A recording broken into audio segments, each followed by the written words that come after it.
Bom, nós vamos começar falando de vitamina D, então, que faz parte do painel de descoberta de como tá. Então, a faixa ótima de vitamina D, ou vitamina 25-OHD, que é como vem, tá? 25-hidroxivitamina D, como vem nos exames, é entre 30 e 60 nanogramas por mililitro, tá? A minha tá em 50.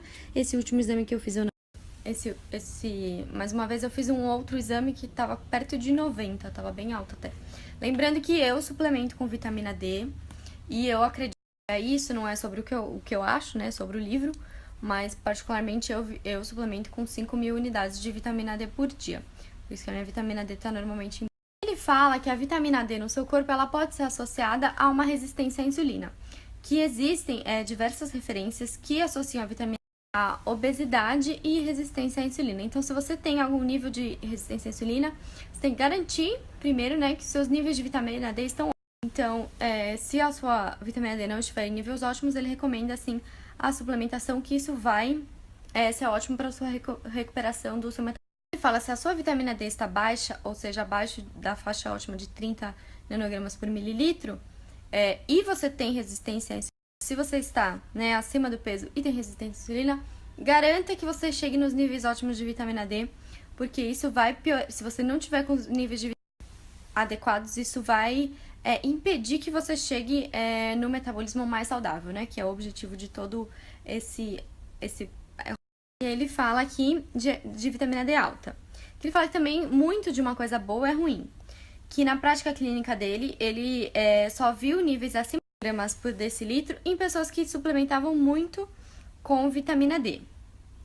E ele fala que teve muito na moda essa questão da vitamina D. Ele fala que vitamina D em excesso pode causar uma calcificação das artérias calcificação e endurecimento das artérias. Essa é a posição dele, tá? Eu já vi muitos outros profissionais que defendem e profissionais sérios de respeito, que a vitamina D, na verdade, tem estudos que não tem um limite superior para tem pouquíssimos casos de pessoas que têm problemas com a vitamina D muito alta. Mas essa é a posição dele e ele não recomenda uma suplementação acima de 2.000 unidades por dia. Então fica aí o que ele defende. O outro exame que faz parte do painel de descoberta é o exame da ferritina, né? A ferritina, como nós já falamos aqui anteriormente, ela é muito importante para ver a questão da anemia, né, e como que tá o ferro no seu sangue. Então, as faixas ótimas de ferritina para mulheres é de 30 a 150 nanogramas por mililitro e para homens de 50 a 300 nanogramas por mililitro. E ele fala, se você é atleta, homem ou mulher, considere 20 miligramas a mais nessa faixa. Então, para mulher de 50, no mínimo da faixa, né, de 50, e se você for homem de 70 a 300. Eu tive 40 no último exame. E no exame anterior, eita, olha isso, 40. Acharam que os meus exames eram todos perfeitos? Esse é o meu ponto de atenção, a ferritina. Tá dentro da faixa, mas poderia ser um valor melhor, porque a minha médica diz isso pra mim, considera que a minha ferritina tá um pouco abaixo do que seria ótimo. Eu já suplementei e mesmo assim ela não sobe, a gente não sabe muito se é genético. Não acho que seja alimentar, porque eu consumo bastante ferro, mas enfim. É uma questão minha aí, mas tá dentro da faixa, só não tá... Mas explicando o que é a ferritina. A ferritina é uma proteína que contém ferro e ela é a fonte primária de armazenamento do ferro no nosso organismo. As moléculas de ferro, elas representam as suas reservas de ferro no organismo. E os animais, na verdade, incluindo os seres, concentram as reservas de ferro nas células sanguíneas, né? Então, quando essas reservas estão muito baixas, o organismo vai consumir a ferritina dos músculos e dos ossos para suprir a necessidade das células vermelhas. Então, por isso é tão importante estar com os níveis de ferritina.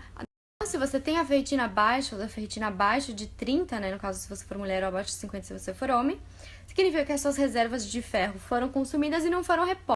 Ele fala que a anemia só ocorre quando você chega nesse estágio de estar com a ferritina bem baixa mesmo. Então, seu RBC pode estar, se a ferritina estiver baixa, a sua contagem de células vermelhas, né, pode estar normal, mas se a ferritina estiver baixa, isso já indica que você tem uma anemia. E aí, o que a anemia causa? Você vai começar, você não vai conseguir repor, né, o seu cansaço muscular, você vai começar a sentir fadiga, você vai perder estamina, e você pode começar a ter insônia, né? São alguns sintomas de quando você tá com a ferritina muito baixa. E que isso é muito fácil de corrigir com a suplementação de ferro. E ele fala que as mulheres são particularmente suscetíveis a isso, né? Por causa dos ciclos menstruais, como a gente perde mais sangue, a gente realmente tá mais suscetível a ter uma ferritina mais baixa.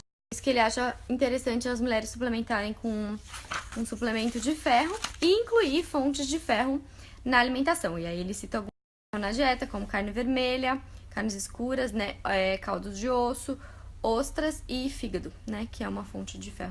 Aí já a ferritina alta, ela é muito associada com obesidade e especialmente se você tem gordura no fígado, né, se você tem uma esteatose e triglicérides altos também. Então ele fala, se você tem a ferritina muito alta, é muito provável que você tenha uma resistência à insulina.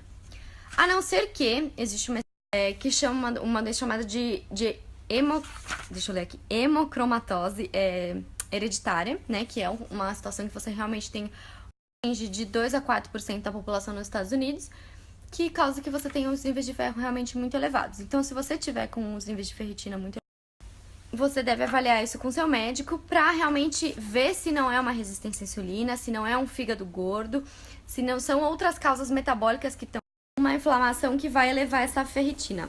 Se não for, se for uma causa genética, aí realmente você, né, não tem. O último exame que ele não considera fundamental é o exame de proteína C reativa, tá? Que mede os níveis de inflamação do seu corpo. Fala que a faixa ótima tem que ser menor que 1 mg por litro. A proteína C reativa, ela é uma proteína responsável pelos processos inflamatórios, né? Que limpa o seu corpo de bactérias e células. Então, quando você tá doente ou quando você tá com uma infecção, os seus níveis de proteína C reativa sobem muito rápido, porque é uma reação do seu corpo. E aí, depois de você estar com esses níveis, voltam para níveis bem baixos, né? E é assim que eles devem permanecer. Se você tem os níveis de proteína C reativa constantemente elevados, isso numa situação de maior risco cardiovascular. A proteína C reativa ela é muito utilizada para medir realmente o risco cardiovascular, se ela está sempre acima do. Então, se você tem uma proteína C reativa alta, ou seja, acima de 2,4 mg por litro, você tem um risco maior de derrames. E aí o que ele explica? Que existem componentes nas células de gordura que controlam a produção da proteína C reativa. Então, a resistência à insulina e o ganho de peso estão associados a maiores níveis de proteína C reativa. Mas você ter uma proteína C reativa não aumenta o seu risco de desenvolver diabetes. Na verdade, ele é uma consequência de uma resistência à insulina, então é um marcador para você, um sinal de que você tem resistência à insulina, mas ele não é um exame que você precisa monitorar no seu painel metabólico. Então é por isso que ele explica que não é tão fundamental, mas se você quiser fazer, fica a dica. Então é isso, com isso a gente encerra o painel de descoberta, né, que é o painel que ele fala para você descobrir como que tá o seu metabolismo. E nos próximos snaps a gente já vai começar a falar da tireoide. Até mais!